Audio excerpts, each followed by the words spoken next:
Hey monsters! Thanks for tuning in to Murder Murder News, the true crime cult for the latest breaking news, murdery memes, TV reviews, podcast recommendations, and all things spooky. Plus, your very own baby goat. I'm Aurora. And I'm Angelina. This is the Week in True Crime.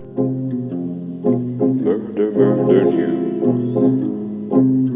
The Oakland police renewed a request for information in the disappearance of Jonathan Bandabaila, who disappeared a year ago. Jonathan is a college student who disappeared on May 3, 2019 on his way to a soccer tournament.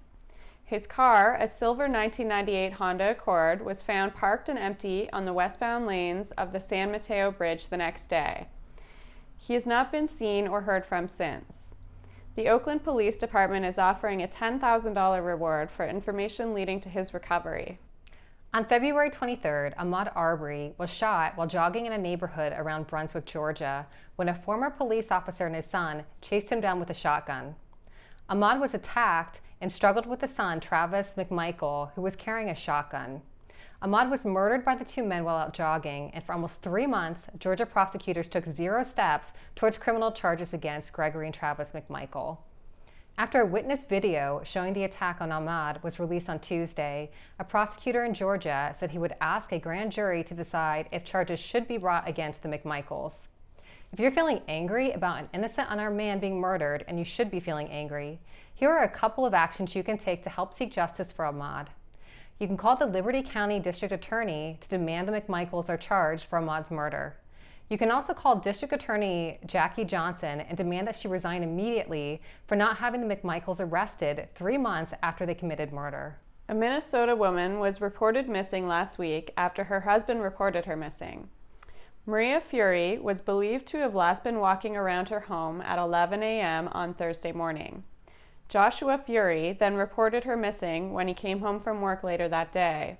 A search began to find Maria as police searched the area near her home and questioned neighbors. Police soon heard that Maria and Joshua had been having issues in their marriage and that Maria intended to leave Joshua. Upon searching the Fury's home, they found Maria's body wrapped in plastic, hidden in the crawl space. Maria was killed by asphyxiation, and Josh is currently in custody and being held with a $2 million bail. Each week, we'll try to introduce you to a podcast that might be new for you. This week's favorite podcast is Always Time for True Crime. We are so excited to have Julia with us from this week's favorite podcast, Always Time for True Crime. If your taste in true crime podcast leans towards lesser-known murders and missing person cases in small towns, then you're going to love Always Time for True Crime. Julia, thanks so much for joining us. How are you doing today? I'm great. Thanks so much for having me. This is really exciting. Great. And how is the quarantine right now where you are?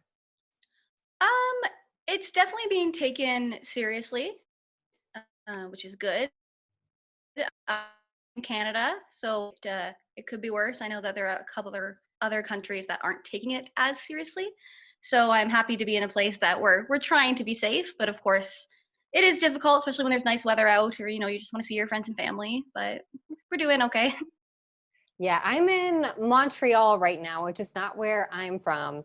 And I don't know about you, but this is our first weekend where it's actually been nice. It's I don't know Celsius, but it's almost 70. I think that's around 20 Celsius. It's perfect. Yeah, and everybody wants to get outside right now, and it's been really frustrating for me. Yeah. I'm so lucky I have a backyard, but of course there are so many people who don't. So I am so jealous. I do not. And I have one dog that I normally have, a Pomeranian, and a foster dog right now who would love it if we had a backyard to get out and explore right now. Oh, I love that. Well, Julia, what inspired you to start your podcast? It was a whole bunch of things. First of all, I had a lot of free time, and I figured I would need some kind of hobby to put all my energy into. And I've always been obsessed with true crime. I've been listening to a bunch of other podcasts, and I kind of thought maybe I could try it on my own. It was a very impulsive decision. It was one night I was just thinking about creating podcasts, and I just ordered a mic on Amazon and started it. So I love that. I love the ambition of it, that you decided you wanted to do it and you just went for it. And Yeah, there was not much thought into the process until I was already deep enough not to go back. So I can't stop now.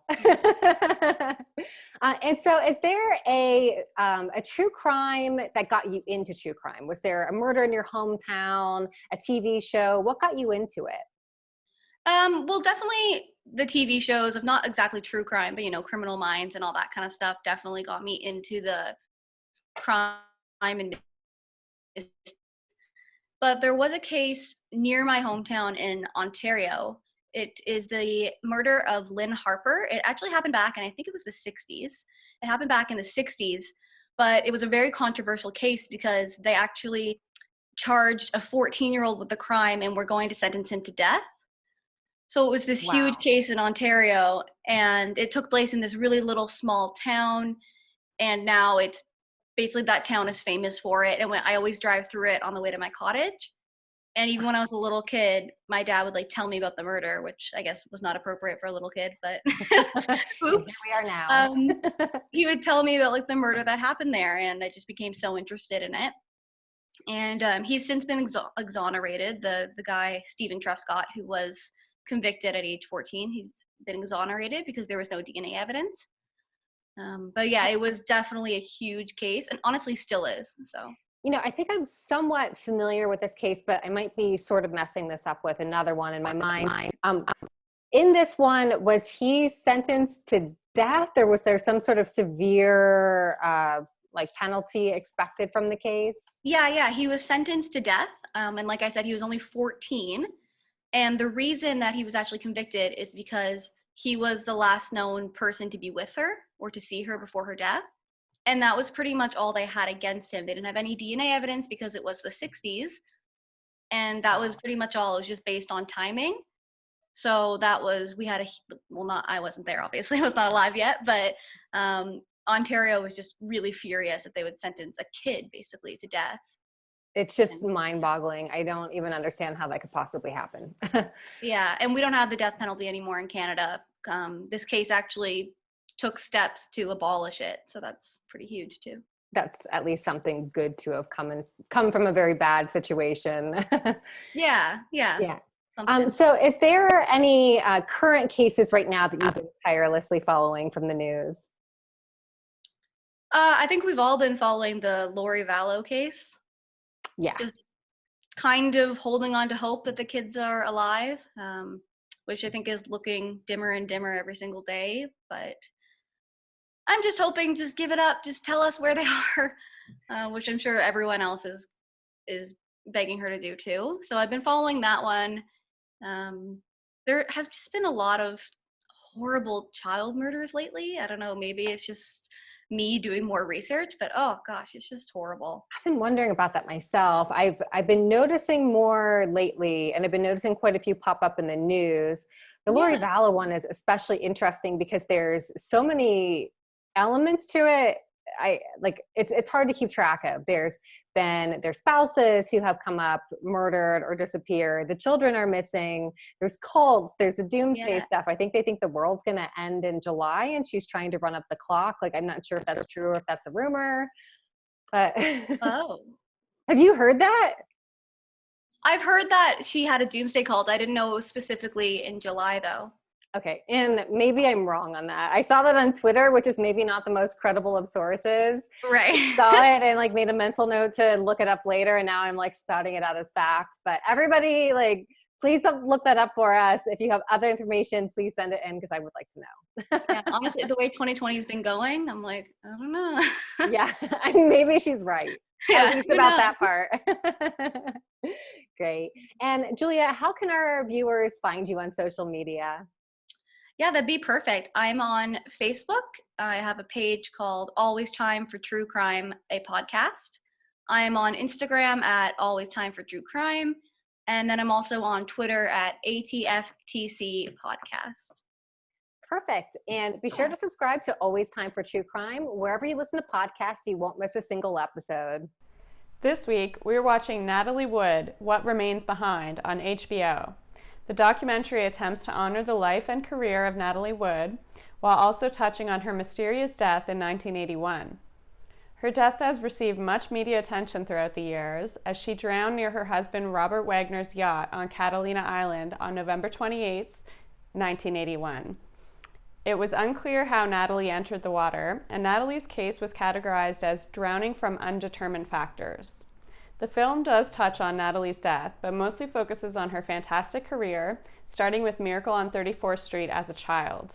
So this is a really spooky coincidence regarding the Natalie Wood case. My first date with Rick, my husband, was actually to Catalina Island, and we took a boat out.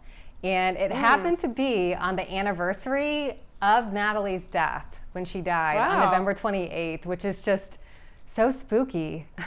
Wow, yeah, really. That case has always been spooky to me, and I feel like something that people don't touch on enough is how Christopher Walken was also there, like when she died on the yacht or whatever, and I find like it's weird that like, I mean, I guess he was cleared or whatever, but to me he's like one creepy character, and just like thinking about the only other person on the scene in that scenario is Christopher Walken, and I'm like, that's a creepy, like, who knows what happens. He's such a weird dude, and you know, it's interesting because like I've heard that he was handsome when he was younger, and I've actually never seen him in anything when he was younger. I think the first thing I ever saw him on was SNL when he did the More Cowbell thing when I was in high school.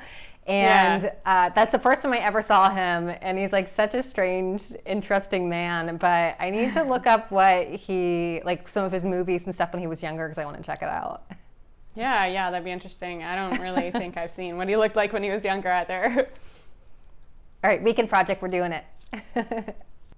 This week on MurderMurder.news, our favorite bookstagrammer, Coffee with Washi Tape, reviews the book FBI Myths and Misconceptions, a manual for armchair detectives by superhero retired FBI agent Jerry Williams. FBI Myths and Misconceptions is your guide to crime TV and movies, debunking popular film stereotypes about how the FBI works.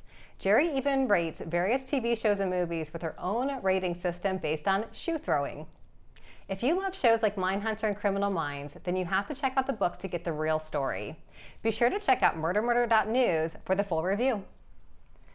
We appreciate your comments and feedback, and we wanted to thank Ashley Rowland for mentioning that it's great to bring attention to missing persons cases, and that she can't wait to check out the Slay Queens podcast. Cold Brew Barbie also commented that she likes to hear all these crimes that don't seem to hit the media. She also loved that Slay Queens focuses on LGBTQ crimes that tend to get buried in the media. Thanks so much for tuning into This Week in True Crime with Murder Murder News. If you haven't already, hit the subscribe button below, give us a thumbs up, and tell all of your true crime friends. If you need more of a true crime fix, join our commune at MurderMurder.news for our Monster Book Club and cold case solving groups. And don't forget to follow us on Instagram, Twitter, and Facebook. See you next week. Murder News.